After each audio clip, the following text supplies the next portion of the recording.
Ang pananampalataya ay bunga ng pakikinig.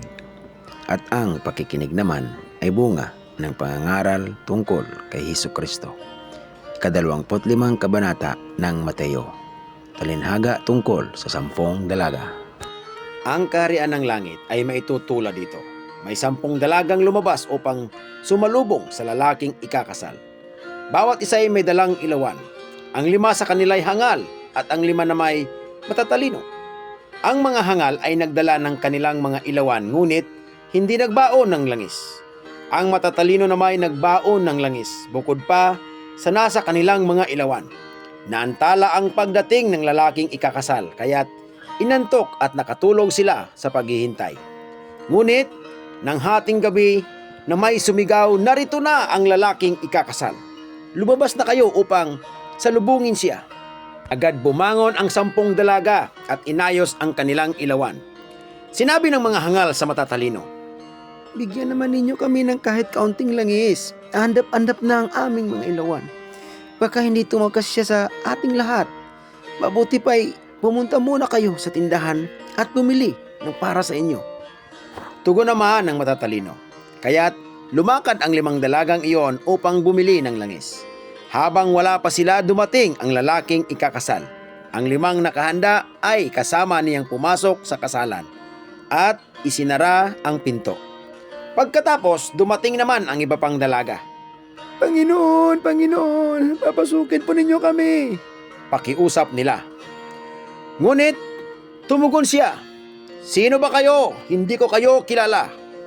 Pagkatapos nito ay sinabi ni Jesus, "Kaya't magbantay kayo sapagkat hindi ninyo alam ang araw o ang oras man." Talinhaga tungkol sa 3 alipin. Ang paghahari ng Diyos ay maitutulad sa isang taong maglalakbay, kaya tinawag niya ang kanyang mga tauhan at ipinagkatiwala sa kanila ang kanyang ari-arian. Binigyan niya ng salaping ginto ang bawat isa ayon sa kanilang kakayahan. Binigyan niya ang isa ng 5,000 salaping ginto, ang isa naman ay 2,000 salaping ginto, at ang isa pa ay 1,000 salaping ginto. Pagkatapos nito, siya ay umalis. Kumilos agad ang tumanggap ng 5,000 salaping ginto at ipinangalakal iyon. Kumita siya ng 5,000 salaping ginto. Gayon din naman, ang tumanggap ng 2,000 salaping ginto ay kumita pa ng 2,000 salaping ginto. Ngunit ang tumanggap ng 1,000 salaping ginto ay humukay sa lupa at itinago ang salaping ginto ng kanyang Panginoon. Pagkaraan ng mahabang panahon, bumalik ang Panginoon ng mga tauhang iyon at sila'y pinag-ulat. Lumapit ang tumanggap ng 5,000 salaping ginto at sinabi, Panginoon, ito po ang 5,000 salaping ginto na iniwan niyo sa akin. Ito naman po ang 5,000 salaping ginto na tinubo nito."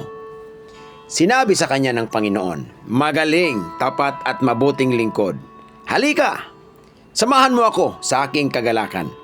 Naging tapat ka sa kaunting halaga, kaya gagawin kita ang tagapamahala ng malaking halaga."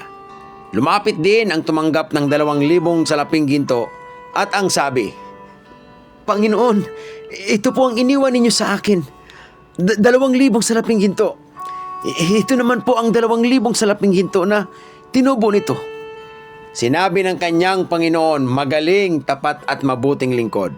Naging tapat ka sa kaunting halaga, kaya't pamamahalain kita sa malaking halaga.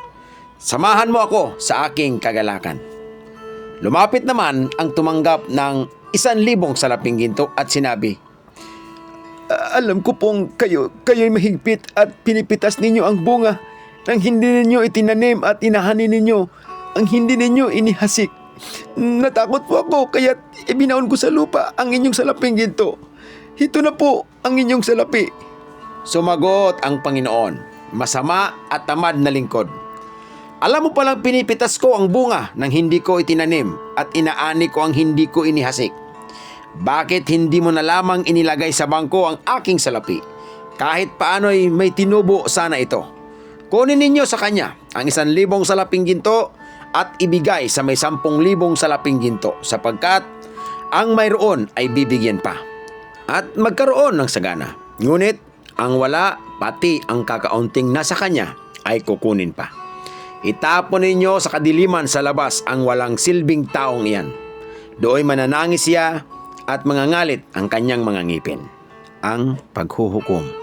Sa maluwalhating pagdating ng anak ng tao, kasama ang lahat ng anghel, uupo siya sa kanyang trono ng kaluwalhatian. Tipunin sa harapan niya ang lahat ng mga bansa at sila'y kanyang pagbubukod-bukurin, tulad ng ginawa ng pastol sa mga tupa at mga kambing. Ilalagay niya sa kanyang kanan ang mga tupa at sa kaliwa naman ang mga kambing. Kaya't sasabihin ng hari sa mga nasa kanan niya, "Halika kayo, mga pinagpala ng aking ama. Pumasok kayo at tanggapin ang kahariang inihanda para sa inyo mula pa ng likhain ang daigdig. Sapagkat ako'y nagugutom at inyong pinakain. Ako'y nauuhaw at ako'y inyong pinainom. Ako'y isang dayuhan at inyong pinatuloy. Ako'y hubad at ako'y inyong dinamitan. Nagkasakit at inyong dinalaw. Nabilanggo at inyong pinuntahan." Sasagot ang mga matuwid, "Panginoon, kailan po namin kayo nakitang nagutom at aming pinakain? O nauhaw at aming pinainom? Kailan po kayo naging dayuhan at aming pinatuloy? O kaya'y hubad at aming dinamitan? At kailan po namin kayo nakitang nagkasakit o nabilanggo at kayo'y aming dinalaw?" Sasabihin ng hari, "Tandaan ninyo nang gawin ninyo ito sa pinakahamak sa mga kapatid kong ito, sa akin ninyo ito ginagawa." Sasabihin naman niya sa mga nasa kaliwa, "Lumayo kayo sa harapan ko, kayong mga isinumpa.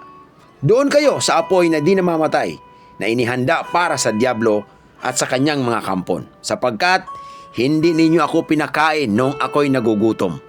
Hindi ninyo ako pinainom noong ako'y nauuhaw. Hindi ninyo ako pinatuloy noong ako'y isang dayuhan. Hindi ninyo ako dinamitan noong ako'y hubad. Hindi ninyo ako dinalaw noong ako'y may sakit at noong ako'y nasa bilangguan." At sasagot din sila, Panginoon, kailan po namin nakitang nagutom, nauhaw, walang matuluyan, hubad, may sakit, o nasa bilangguan na hindi namin kayo tinulungan?" At sasabihin sa kanila ng hari, "Tandaan ninyo, nang pagkaitan ninyo ng tulong ang isa sa pinakahamak sa mga ito, ako ang inyong pinagkaitan. Itataboy ang mga ito sa kaparusahang walang hanggan, ngunit ang mga matuwid ay pupunta sa buhay na walang hanggan."